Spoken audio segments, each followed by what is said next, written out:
Okay, we have Andrew Thomas here. We'll open it up for questions. First one over here on your left. Hey, Andrew. I got a question about Jake Fromm. When he stepped in there at Notre Dame, how did y'all know he was prepared, or did you only realize that sort of after the game? And what was he like in those moments? We knew he was prepared in practice. He approaches practice the same every day. So when he came in against Notre Dame, it was nothing new. He came to the huddle, demanded the plays, and he did what he had to do, for us to win the game. To your right here on the front row. How weird, I guess, is it going to be to play Texas A&M this year, looking ahead at this year's schedule? And I guess, what do you expect from that game from an opponent you guys don't see? It's kind of cool to, I guess, play another SEC West team because we always play Auburn every year. I'm looking forward to it. I know they're a pretty good team. I'm excited. To your left over here at the camera. Andrew Rex Castillo from WRBL in Columbus, Georgia. You guys have had so much success in these past 2 seasons, going to the championship, going to the Sugar Bowl. I mean, what is it going to take that final step to bring home a national championship? So our motto over the offseason has been do more, and basically that means doing anything and everything you can to, get over the hump to get to the next level, whether that's working out, doing something extra, eating healthier, or anything you can do, watching more film just to, get us over the hump. Right down here front. You mentioned Jake Fromm in 2017. Did he make it look easier than it really was to transition to being a starting quarterback after having been a backup? Or because you guys have now been through that, does it make it easier for y'all to transition someone else where Jake to get hurt this year? I think it's all in the preparation, how we practice. We have a lot of talent on our team, and a lot of guys are pushed every day, so you can never get complacent, which I think makes you, prepared for the game. So if somebody go down, they're, ready to come in. It's the same for like how the offensive line. I went down last year. We had another couple of injuries, and people they come in, fill the spot, do what they have to do because we practice the same way. Over to your left. AJ Spur, 90.7 WVUA FM Tuscaloosa. Andrew, you face some of the toughest defenses in the SEC year after year. Have you changed anything in the past, and do you plan on changing anything as an offense and on the offensive line to better combat these strong SEC defenses? This year, a big thing that we're working on for our offensive standpoint and running the ball is working on more gap scheme plays. We run a lot of zone scheme. That's our bread and butter, but we're trying to develop, our gap schemes. To your right against the wall. Michael Bratton from Saturday Down South. Georgia's 12-0 the last 2 years in the SEC East. Average margin of victory over 25 points per game. Do you guys feel like you even have competition right now in the East? We, try not to pay too much attention to what happened in the past. We're just getting prepared for the future. Playing in the SEC, you have to be on your game every week. It doesn't matter who the opponent is, so we can, be as successful as we want to be. In the middle right here, Cameron Banks. You just sort of touched on that in your last answer, but does this team, with the way the last 2 games against Alabama have gone, do you guys talk about maybe getting another crack at them? Do you guys ever discuss that amongst yourselves? Not necessarily. We want to win a national championship, so whoever is in the way, that's, who we want to beat. Right here in the front row. Hey, Andrew, I want to ask about do more. You mentioned the film, all the football stuff. Besides the football thing, practice, things like that, what's your do more? Is it more like reps in the weight room, a higher max? What's your personal, I'm doing this more this offseason? So personally for me, I stay at Athens Ridge off campus in Athens, and we have a weight room.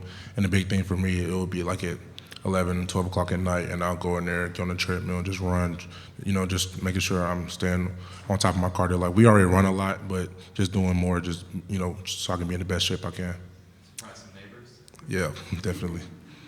To your left over here. Andrew, what's your earliest memory of playing the piano, and what's your favorite thing to play?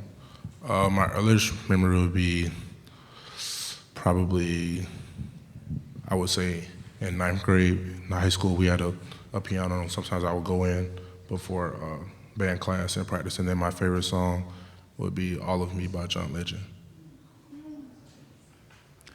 Cage right here, second row.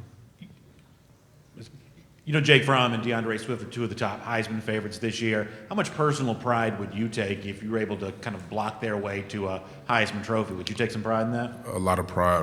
I want to see, all the guys I blocked for be successful. If they could accomplish a goal like that, it would be crazy. To your left over here. Kind of sticking with that same note, do you see this team being more of a run-heavy team because that wide receiver core is so young?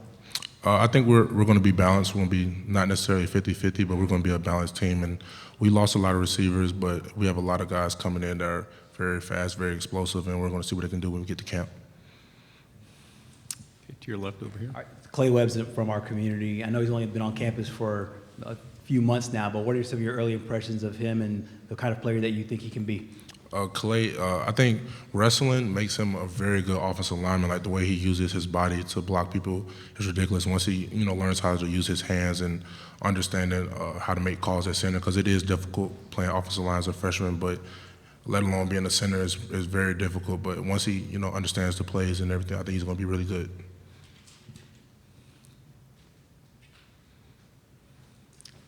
To your left against the wall, to the right. How much of your personal success and Georgia's offense overall do you credit to Coach Pittman? A lot of it. Coach Pittman is one of the best offensive line coaches in the nation. He's helped me develop. I give a lot of credit also to my offensive line coach in high school that helped me, understand a lot of technique before I got to Georgia. Okay, over to your left. Georgia seems to do an amazing job of getting freshmen ready to contribute and compete well on the offensive line. You were a part of that equation. Cade Mays is getting ready to go from being a true freshman All-American into his sophomore year. What's the biggest challenge in terms of getting ready for a true freshman campaign on the offensive line? And then how difficult is it to follow up when the accolades come? I feel like the biggest thing as an offensive lineman is just understanding the playbook. We run a pro-style offense, and the way Coach Pittman teaches us is almost like an NFL lineman. So it's a lot to take in as a young guy. And you see a lot of guys, they play slow because they're trying to figure out which way to go. But once you understand that, that's the biggest thing you need. And then transitioning to the next year, I would say just making sure you don't become complacent. Approach it the same way as you're a freshman coming in trying to earn a spot, and you'll be fine. Right here in the middle, second row. Go ahead.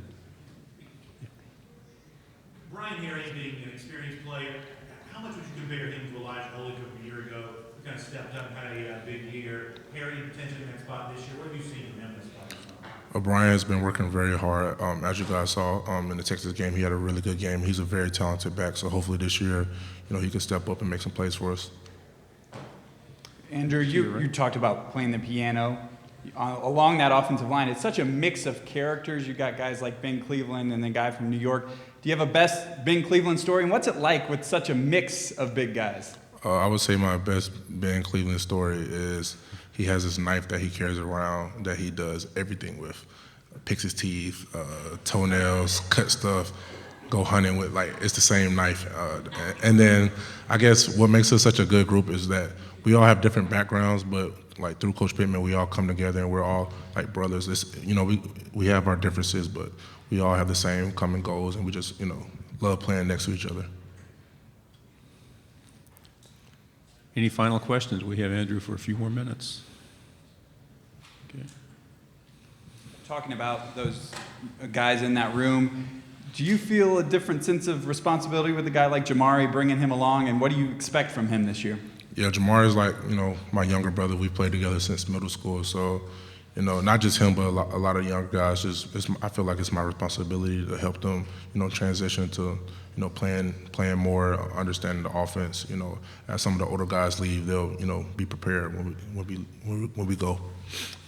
Go down here on the second row again. There's been a lot of talk about you being a vocal leader. Does that extend beyond just offensive linemen and experienced wide receivers? Do you feel the responsibility to also say, hey, y'all get it together too? I mean, is it about more than just offensive line? Yeah, I think being a leader, you have to hold everybody accountable. And then like I talked about, we went to a leadership program earlier in the year, and just understand that all of us have to hold each other accountable. So if I see somebody in that other position, I can call them out, and the same vice versa for me. If I'm not, holding up my end of the bargain, then they can, approach me. It's not just based on my position group.